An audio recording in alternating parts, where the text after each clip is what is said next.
करदम जी महाराज की पत्नी देवहूति। करदम जी ने कामग विमान की रचना की। कहा जाता है कि करदम जी तप में बैठे थे, उनका विवाह जब हुआ, विवाह के तुरंत बाद करदम जी तप में बैठ गए। तपस्या करते करते 40 वर्ष बीत गए, करदम जी का ध्यान नहीं खुला।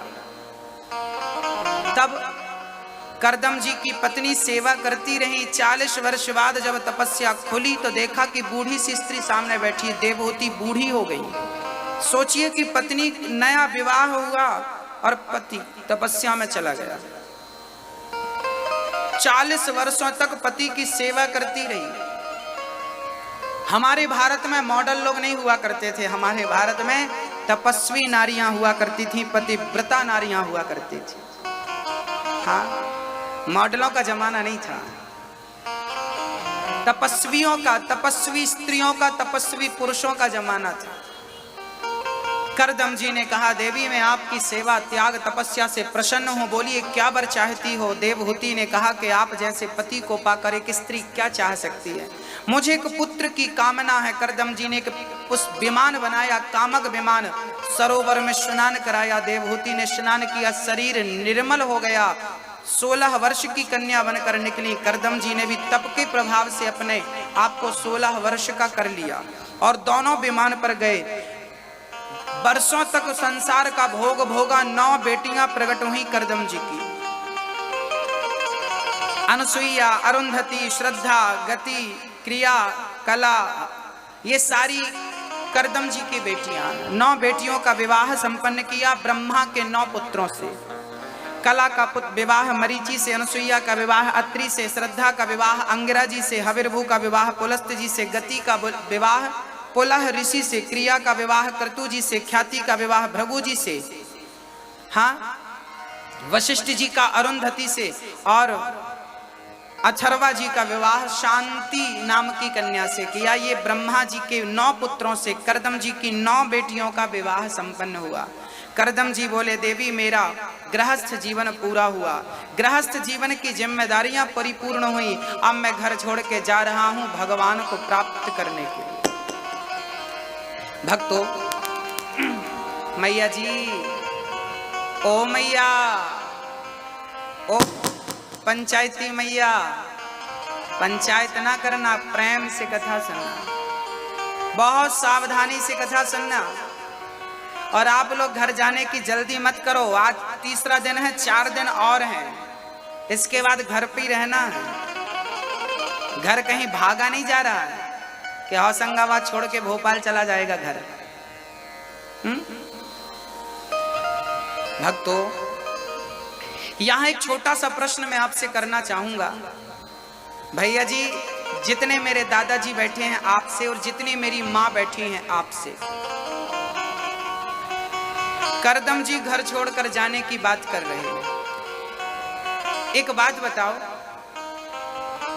आपकी बेटी का आपने विवाह कर दिया, आपके बेटे का आपने विवाह कर दिया, बेटी अपने घर पे खुश है, बेटा अपनी पत्नी अपने बच्चों से खुश है, कमा खा रहे हैं। अब मैं आपसे एक प्रश्न करता हूं कि आपका बुढ़ापे में घर पे क्या काम है? जितने बूढ़े लोग होशंगाबाद में हैं, जिनकी बेटियों का विवाह हो गया है, जिनके बेटों का विवाह हो गया है, अब ये बताइए कि आपका क्या काम है घर पे? बस एक प्रश्न का उत्तर दीजिए, क्या काम बचा है? अब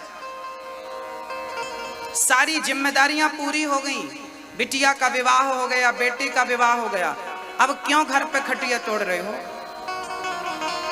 क्यों अपना बुढ़ापा बिगाड़ रहे हो घर पे पड़े पड़े? कब जागोगे? याद रखना भक्तों, जब बेटी का विवाह हो जाए, जब बेटे का विवाह हो जाए, जब बेटा कमा खाने लगे, आप सारी जिम्मेदारियां बेटे को देकर अब आप अपना मन संसार से हटाकर बुढ़ापे में जो उम्र बची है, मैं आपको 50 साल की बात करता हूं। 50 चलो 10 साल अपनी तरफ से दिया, 60 साल।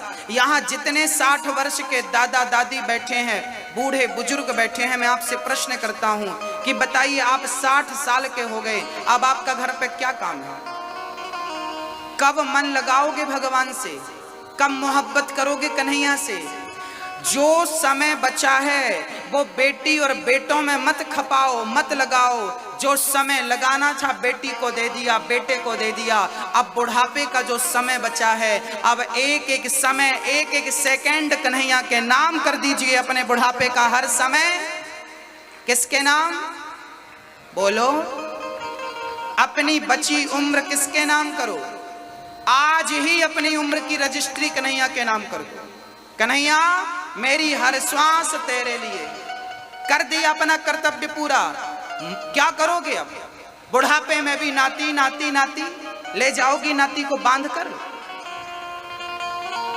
बुढ़ापे में ये माया नहीं छूटती, याद रखना। ये माया ही आपके मोक्ष में बाधा है।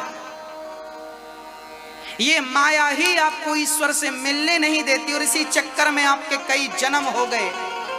पुनरपि जननम पुनरपि मरणम पुनरपि जननी जठरे शयनम भज गोविंदम गोविंदम भज मूढ़ मते। अब तो भजन करो। कब करोगे? कब जागोगे? ये मौका मिला है भगवान को पाने का। याद रखना मेरी माँ, जरूरी नहीं है कि अगले जन्म में आपको मनुष्य बनाकर भगवान भेजे। 84 लाख योनियों के बाद मानव का चोला मिलता है एक बार। इसे पाकर के गलती ना करना। बच्चों के बीच में रहना, परिवार के बीच में रहना। मैं ये नहीं कहता कि घर द्वार छोड़ के चले जाओ। घर पे रहना, पर कमल जैसे कीचड़ में रहकर भी कीचड़ से कोई संबंध नहीं रखता, ऐसे संसार में रहकर संसार से कोई संबंध ना रखिए। यही संसार में रहने की सार्थकता और सफलता है। हाँ, बुढ़ापा मत बिगाड़िए नाती पोतों के चक्कर में। गुरुजी हमारी बहू खराब है, सुनती नहीं। तुम भी तो नहीं सुनती? बुढ़ापा आ गया कहते राम राम जपा करो। कहां सुन रही हो तुम? बुढ़ापा आ गया हम कह रहे हैं भजन करो भगवान का, आप भी कहां सुन रहे हैं? खा रहे हैं नाती पोतों के लात। अच्छा लगता है, खाओ। गति बिगाड़ लो अपनी इन्हीं के चक्कर में, इसलिए तो आए हो। याद रखना भक्तों, पता नहीं आप कितनी गंभीरता से सुन रहे हैं, पर मैं गंभीरता से कह रहा हूं कि ये अवसर मानव का तन ही ईश्वर तक पहुंचा सकता है। 84 लाख योनियां हैं। कुत्ते के शरीर से भगवान को नहीं पाया जा सकता। शेर हाथी के शरीर से भगवान को नहीं पाया जा सकता। चींटी मकड़ी पतंगे के शरीर से भगवान को नहीं पाया जा सकता। केवल मानव के मनुष्य के तन से ही गोविंद को प्राप्त किया जा सकता। और मानव का तन पाकर आपने नहीं पाया तो समझना कि एक मौका आपने गवा दिया। और याद रखना मेरी माँ, नाती पोता तो हर जन्म में मिलेगा। पता नहीं ये अवसर, ये बुद्धि, ये विवेक, ये सत्संग फिर मिलता है कि नहीं। पाकिस्तान में पैदा हो जाते हैं ना तो मांस खाते रहते, बकरा खाते रहते। भारत में पैदा किया है नर्मदा के तट पे कन्हैया ने। कुछ सोच समझ कर पैदा किया होगा कि जाओ हम तुम्हें मानव का तन दे रहे हैं। भारत में जितने मनुष्य हैं सब तपस्वी मनुष्य हैं, क्योंकि दुनिया के किसी कोने में गंगा नहीं बहती, किसी कोने में नर्मदा नहीं बहती, केवल भारत की भूमि में गंगा नर्मदा सरस्वती बहती है। भक्तों, बड़भागी है नर्मदा के तटवासी, बड़भागी है गंगा और यमुना और सरस्वती के तटवासी। हाँ, अमेरिका का आदमी भी पिंडदान करने आता है गया जी। भगवान ने 24 अवतार धारण किए, 24 में एक भी अवतार अमेरिका में नहीं लिया। एक भी अवतार भगवान ने जापान, लंदन, पेरिस में नहीं लिया। सारे अवतार भगवान ने भारत में लिए। प्रश्न खड़ा हो गया, प्रभु आपके इतने अवतार, एक अवतार अमेरिका में ले लिया होता, एक अवतार भारत में ले लिया होता, एक अवतार आप जापान में ले लेते, सारे अवतार भारत में क्यों? तब भगवान ने कहा कि भारत ही एक ऐसी भूमि है, भारत की भूमि को ही मां कहकर बुलाया जाता है। दुनिया की किसी धरती को, किसी भूमि को मां कहकर संबोधित नहीं किया जाता। हम लोग ही भारत को मां कहकर संबोधित करते हैं। भारत माता की, ये भारत मां है। और राम ने कहा कि जहां मां होगी वहीं तो राम और कृष्ण जैसा बेटा होगा। राम कृष्ण जैसा बेटा भी भारत की भूमि में, भारत की गोद में खेलता है। बड़भागी हैं आप लोग जो भारतवासी हैं। भगवान ने तुम्हें हिंदू बनाया है, ये बड़े सौभाग्य की बात है। भगवान के घर से जैसे आए थे वैसे ही हो, काटा पीटी नहीं हुई। हाँ वैसे ही हो आप, बिल्कुल सेफ। धन्य है, बड़े भागी हैं आप लोग।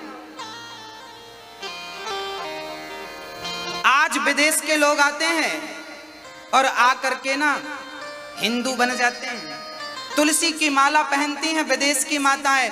आप लोगों को चंदन लगाने में लज्जा आती है, विदेशी आती हैं कभी वृंदावन आना, वहां के हरे राम कृष्ण हरे कृष्ण मंदिर में आना, वहां विदेशी लोग, गोरी स्त्रियां, गोरे पुरुष, इंग्लैंड के लोग आते हैं और जपते हैं हरे राम राम राम हरे हरे, हरे कृष्णा कृष्ण कृष्ण हरे हरे।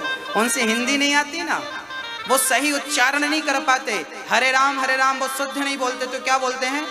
हरे राम राम राम हरे हरे, हरे कृष्णा कृष्ण कृष्ण हरे हरे। आज विदेशी आते हैं, आकर हिंदू बन जाते हैं और राम नाम की जपते माला भक्ति में रम जाते हैं। धरा ये जिस पर घूम रही, हम उसी केंद्र के बिंदु हैं।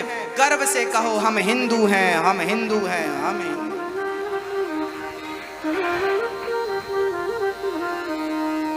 धन्य हैं आप लोग जो नर्मदा के किनारे आपका जन्म हुआ है। धन्य हैं आप लोग जो नर्मदा का स्नान करने का आपको सौभाग्य मिला है। भक्तों खुश नसीब हैं आप लोग। इसलिए अपने सौभाग्य को पहचानिए, अपने आप को पहचानिए, अपने धर्म को पहचानिए और मानव के तन को पहचान कर अपना कल्याण कर लीजिए। कल्याण करने का साधन मिला है, गवाइए मत। उठ जाग मुसाफिर भोर भई, अब रैन कहाँ तू सोवत है। जो सोवत है वो खोवत है, जो जागत है वो पावत। जागिए, बुढ़ापे में ममता त्यागिए। श्री करदम जी घर छोड़कर चले गए माँ देवहूति को, और देवहूति ने कहा एक पुत्र तो दीजिए। करदम जी रुक गए। देवहूति के गर्भ से एक सुंदर पुत्र हुआ, नाम रखा कपिल। 24 अवतारों में भगवान कपिल का स्थान है। कपिल भगवान ने सांख्य शास्त्र की शिक्षा देने के लिए अवतार धारण किया। माँ देवहूति हाथ जोड़कर प्रश्न करती हैं, निर्विण्णाम नितराम भूमन सदिन्द्रिय दर्शनात् येन संभाव्य मानेन प्रपन्नान्धम तमः प्रभु। निर्विण्णाम नितराम भूमन, हाँ निर्विण्णाम नितराम। माँ देवहूति कहती हैं, हे प्रभु मेरी इन दुष्ट इंद्रियों की विषय लालसा से मैं ऊब गई हूँ। इनकी इच्छाएं पूरी करते करते मेरी इच्छाएं अभी तक पूरी नहीं हुई। क्या करूं मैं कि मेरी इच्छाएं कामनाएं पूरी हो जाएं। कपिल भगवान ने कहा, माँ इन इंद्रियों की इच्छाएं पूरी करते करते आपके कई जन्म पूरे हो जाएंगे, पर इंद्रियों की इच्छाएं पूरी नहीं होंगी। भक्तों एक बात ध्यान से सुनिएगा, एक होती है जरूरत, एक होती है इच्छा। जरूरत पूरी हो सकती है। मैया जी, ओ मेरी माँ, समझ आ रही है ना आपको? मेरी भाषा समझ आ रही है ना आप लोगों को? कोई प्रॉब्लम तो नहीं हो रही समझने में? हाँ मैया जी, बस ऐसे ही मुस्कुराती रहो और मुस्कुराते हुए कथा सुनते रहो, मुझे बड़ा अच्छा लगेगा।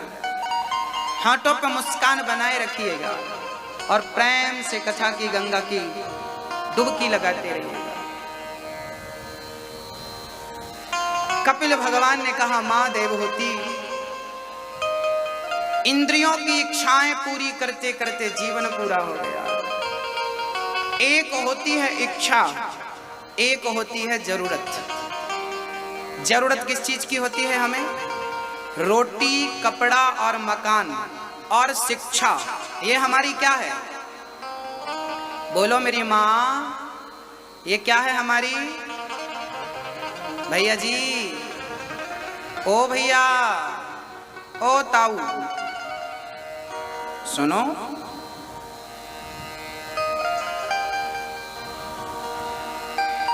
हमारी जरूरतें क्या हैं? रोटी, कपड़ा, मकान और शिक्षा, ये क्या है हमारी? ये हमारी जरूरत है। जरूरत पूरी हो सकती है, परंतु एक होती है इच्छा। उस इच्छा की पूर्ति में आप मरने वाले हैं और भगवान कहें कि चलो मैं तुम्हें 100 वर्ष की उम्र और देता हूं, तो क्या उन 100 सालों में आप अपनी इच्छाएं पूरी कर सकते हैं? फिर मौत आ जाए, फिर भगवान कहें कि मैं तुम्हें 100 साल और देता हूं, तो क्या आप उन 100 साल में अपनी इच्छाएं पूरी कर सकते हैं? बोलो मेरी माँ, जरूरतें पूरी हो सकती हैं, इच्छाएं पूरी कभी नहीं हो सकती। इसलिए जरूरत के हिसाब से जीवन जीना चाहिए, इच्छाओं के मुताबिक जिंदगी कभी नहीं जीनी चाहिए। जरूरत तो फकीर की पूरी हो जाती है और इच्छाएं तो राजाओं की भी अधूरी, महाराजाओं की अधूरियां रह जाती हैं। इसलिए इच्छाओं के गुलाम मत बनिए, जरूरतें पूरी कर लीजिए। रोटी, कपड़ा, मकान और शिक्षा हमारी ये पूरी करिए। मेरी गाड़ी, मेरा बंगला, मेरा ये वो, आपको मैं पूरे होशंगाबाद का राजा बना दूं, पूरी होशंगाबाद की प्रॉपर्टी आपके नाम कर दूं, तो क्या गारंटी देंगे कि आपकी इच्छाएं पूरी हो जाएंगी? आपसे प्रश्न करता हूं मैं, क्या आप मुझे गारंटी दे सकते हैं? मैं पूरे होशंगाबाद की प्रॉपर्टी आपके नाम कर दूं, क्या गारंटी है कि आपकी इच्छाएं पूरी हो जाएंगी? पूरा मध्य प्रदेश आपके नाम कर दूं, क्या आपकी इच्छाएं पूरी हो जाएंगी? इसकी गारंटी आप हमें दे सकते हैं? पूरा भारत आपके नाम कर दूं, क्या इच्छाएं पूरी हो जाएंगी? गारंटी दे सकते हैं? पूरी दुनिया आपके मुट्ठी पे हो, जिनकी मुट्ठी पे दुनिया थी उनकी इच्छाएं पूरी नहीं हो सकी भक्तों। इसलिए इच्छाओं के गुलाम मत बनिएगा। कई जन्म बिगड़ गए आपकी इच्छाएं पूरी करने में, इसलिए एक ही इच्छा रखिए, बस भगवान को प्राप्त करने की इच्छा रह जाए, दूसरी कोई इच्छा ना हो, तब उद्धार संभव है, तब मोक्ष संभव है। नहीं तो करते रहिए इच्छाओं की पूर्ति, मर जाएंगे आप। आपके बाप दादे मर गए इच्छाएं पूरी करते करते, उनकी नहीं भई, आपकी हजारों पीढ़ियां गुजर गई, उनकी इच्छाएं पूरी नहीं भई, आपकी क्या होगी? मेरी मां, एक किसान था, उस किसान का घर घास की झोपड़ी थी, खेत के कोने पर उसने झोपड़ी बनाई और खुरपी से घास छीलता था। घास छीलने का लोहे का एक खुरपी होती है, खुरपी से घास छील। मैया कर लो तुम फोन से बात, हाँ हाँ कर लो बात। कथा में बैठ के किसकी याद आ गई? लो, बुढ़ापा आ गया, अभी तक मन कथा में नहीं लगा, फोन पे ही लगी है बूढ़ी मैया। हाँ मेरी माँ, अवसर मत गवाओ, थोड़ी देर के लिए तो ये जंजाल छोड़ दो। हाँ थोड़ी देर के लिए तो मन हटा दो बेटा बहू घर परिवार से। हाँ एक दिन छोड़ना पड़ेगा सदा के लिए। यहाँ तो बैठ के फोन भी कर पा रही हो, बहू कैसी हो, हम कक्षा से लेट आएंगे बना के रखना। हाँ यहाँ से तो फोन से कह पा रही हो मेरी माँ, भैया जी एक दिन वहां जाओगे जहां से ना कोई चिट्ठी होगी ना कोई फोन होगा। हाँ चिट्ठी न कोई संदेश, जाने वो कौन सा देश जहां तुम चले गए। एक आह भरी होगी हमने न सुनी होगी, जाते जाते उसने आवाज तो दी होगी। उस वक्त कहाँ थे हम, हर वक्त यही है गम जहाँ तुम चले गए। एक दिन ऐसी जगह जाओगे ना चिट्ठी ना। चलिए कथा सुनते हैं। हाँ भक्तों, एक किसान था, उसकी झोपड़ी खेत पर थी, खुरपी से घास छीलता था, भगवान से प्रार्थना करता था, विधाता मुझे इतना देना कि पेट भर रोटी खाता रहूं, शरीर में कपड़े पहनता रहूं, ज्यादा कुछ नहीं चाहिए। एक दिन वो घास छीलता रहा, अचानक उसकी खुरपी जमीन में गड़ गई और मिट्टी निकली तो नीचे सोने का घड़ा नजर आया। उसने मिट्टी हटाई, सोने के घड़े पर ढेर सारी स्वर्ण की मुद्राएं थी। अब तो किसान सारा सोना उठा उठा के अपनी कुटिया पे भरता रहा। कुटिया इतना सोना भरा, इतना सोना भरा कि उसकी पूरी कुटिया सोने से भर गई। कुटिया सोने से भर गई, पर मन का कोना अभी भी खाली था। घर सोने से भर गया, पर मन का कोना अभी और समेट रहा है। सोचिए, मैं आपसे प्रश्न करता हूं कि आपके पास जितना है, क्या आपका उतने से मन भरा? नहीं ना, कोना खाली है। याद रखना, आपकी तिजोरियां पैसों से भर गईं, आपकी तिजोरियां सोना चांदी से भर गईं, तिजोरियां भर गईं, क्या मन भरा है? बस ये बता दो, क्या मन भरा है? बोलो मेरी माँ। मन भर लीजिए। मन सोने से किसी का भरा ही नहीं, तिजोरियों में भर लो। मन तो केवल राम को चाहता है, कृष्ण को चाहता है। बस माँ देवहूति चरणों में गिर पड़ी, प्रभु मेरा कल्याण करो। तब कपिल भगवान ने कहा, तितिक्षवः कारुणिकाः सुहृदः सर्वदेहिनां अजात शत्रवः शांता साधवः साधुभूषण। मैया जी, आपके आभूषण क्या हैं? क्या है? स्त्री का आभूषण क्या है? पुरुष का आभूषण क्या है? कम आभूषण क्या है हमारा? स्त्री का आभूषण है सहनशीलता।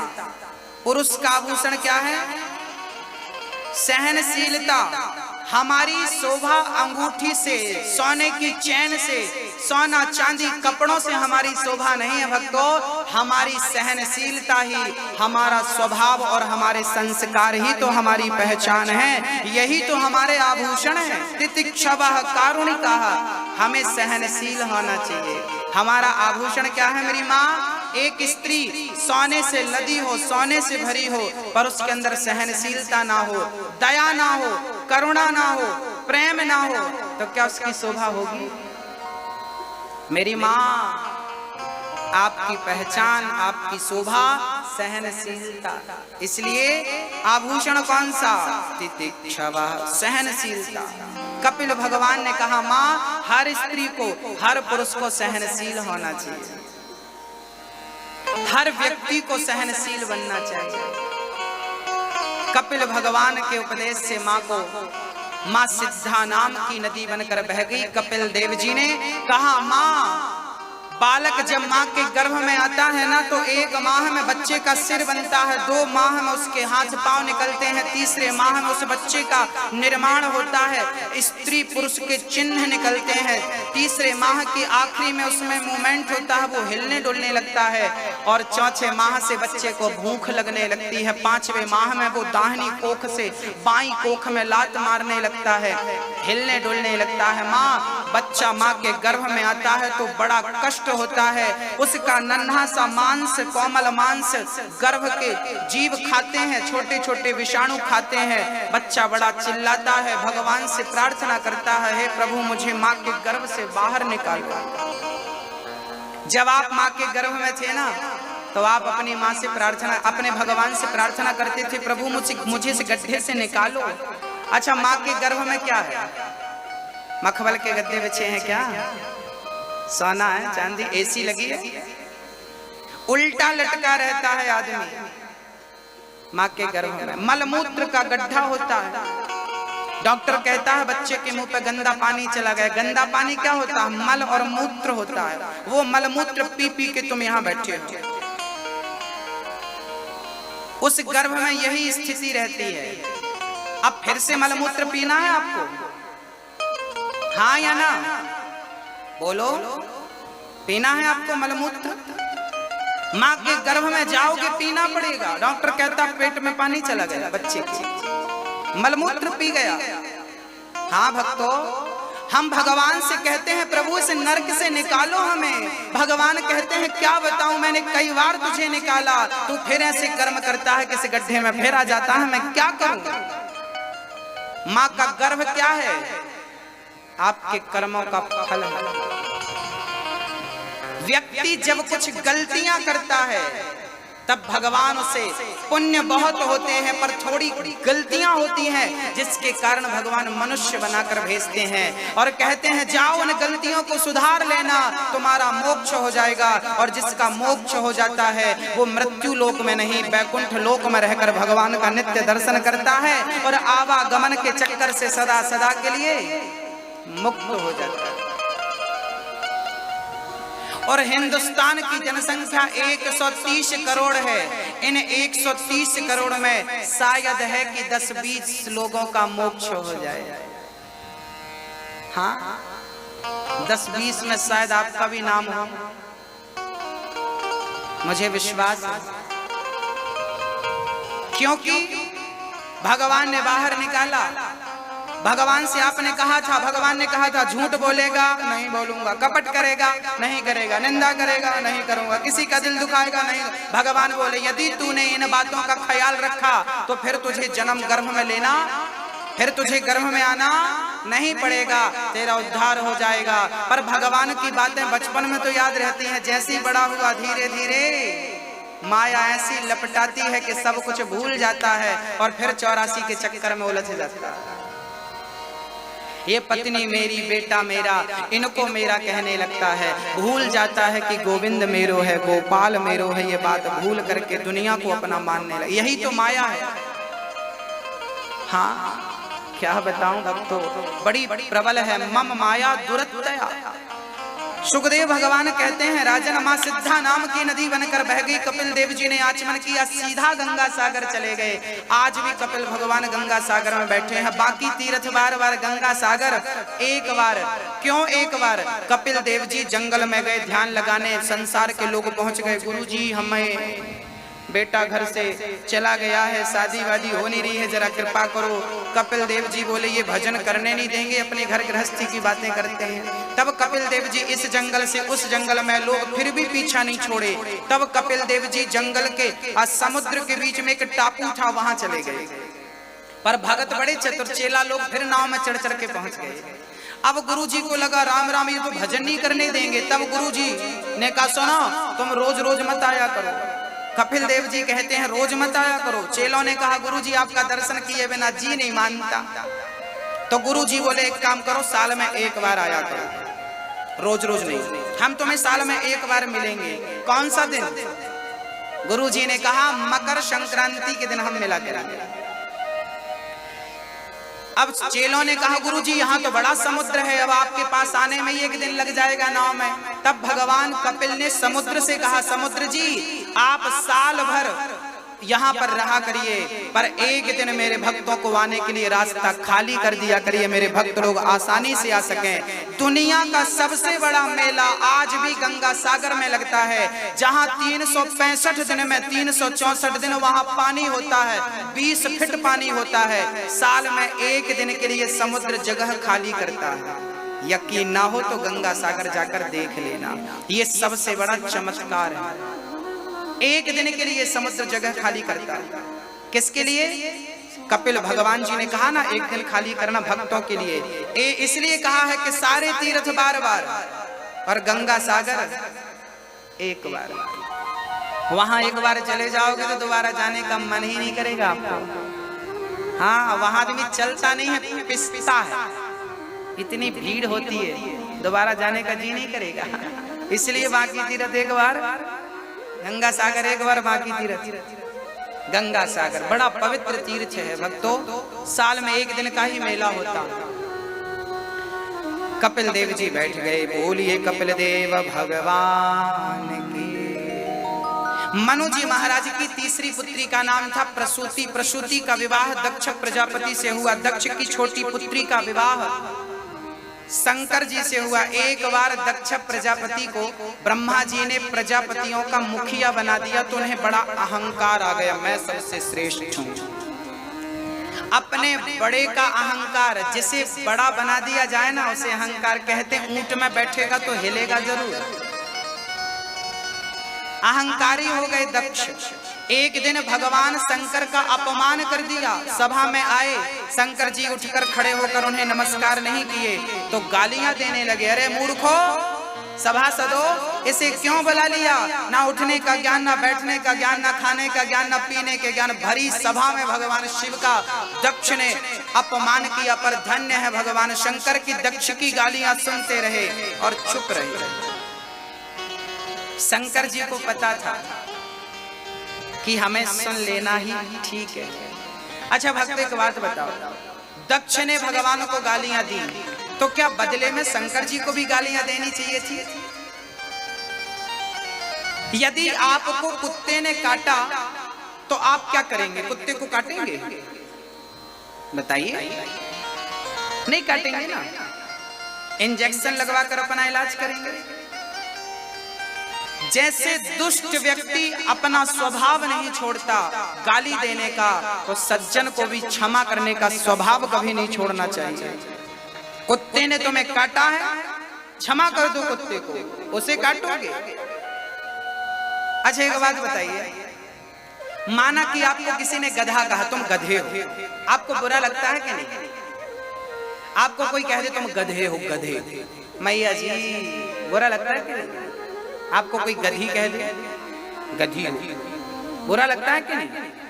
आपको बुरा लगता है कि नहीं? हाँ या ना? अच्छा एक बात बताओ, क्या आप गधे हो? हाँ या ना? नहीं ना, आप गधे नहीं हो ना। जब गधे हो नहीं तो किसी ने गधा कहा तो बुरा क्यों लगा?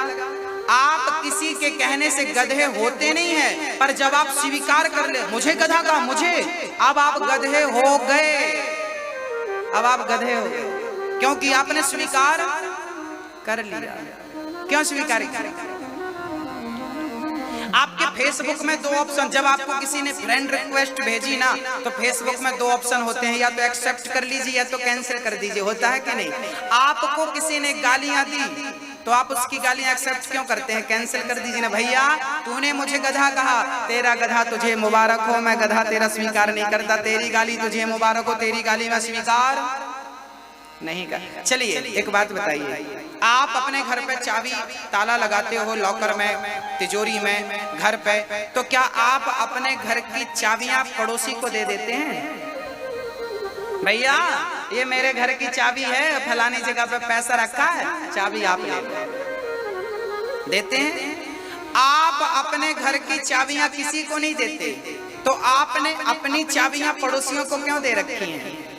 आपकी चाबियां पड़ोसी के पास है, पड़ोसी ने आपको गाली दी, आपका मुंह बिगड़ गया, गुस्सा, रात भर नींद नहीं आई, करवट बदलता रहा, आज फलाने ने गाली दे दी, आज फलाने ने गाली दे दी। मतलब पड़ोसी चाहेगा तो आपकी नींद खराब करे, पड़ोसी चाहेगा तो आपको गुस्सा करे, आपको गाली देगा तो आपका मूड बिगड़ जाएगा, गुस्सा आ जाएगा। भाई पड़ोसी गाली दे रहा है, आप गुस्सा क्यों कर रहे हैं? आपने अपनी चाबी पड़ोसियों को दे रखी है, अपनी चाबी अपने पास रखिए। कोई आपको गाली दे, अपमान करे, कुछ भी कहे, कहने दीजिए। उसके चक्कर में आप अपना स्वभाव, अपनी शांति मत खोइए। आप स्थिर रहिए समुद्र की तरह। हाँ, समुद्र में हजारों नदियां रोज मिलती हैं, क्या समुद्र में बाढ़ आती है? गंभीर रहता है। आपको कोई गालियां दे, सुन लिया करिए, कोई प्रत्युत्तर मत दिया करिए, चुप रहा करिए, सहनशीलता बढ़ाइए, नहीं तो ये मानव जीवन आपका व्यर्थ चला जाएगा। किसी के चक्कर में अपनी शांति क्यों खोते हैं भाई?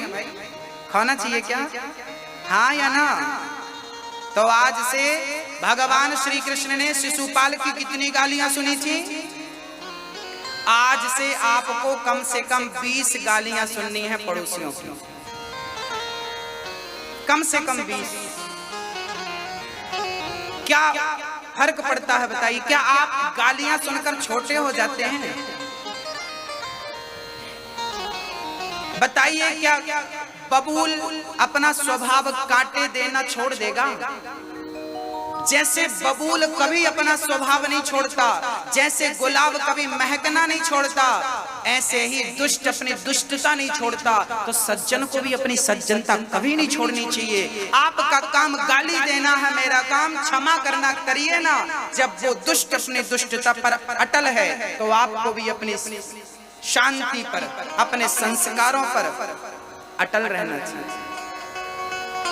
हाँ या ना? पड़ोसी ने गाली दी, आपका मूड बिगड़ गया। क्यों बिगड़ गया भाई? आपकी चाबी उसके पास है, वो जब चाहे घुमाए और आपका मूड बिगाड़े। अपनी चाबी अपने पास रखिए। सास ने अपनी चाबी बहू को दे रखी है, बहू ने कुछ कहा, सास को नींद नहीं आ रही, करवट बदल।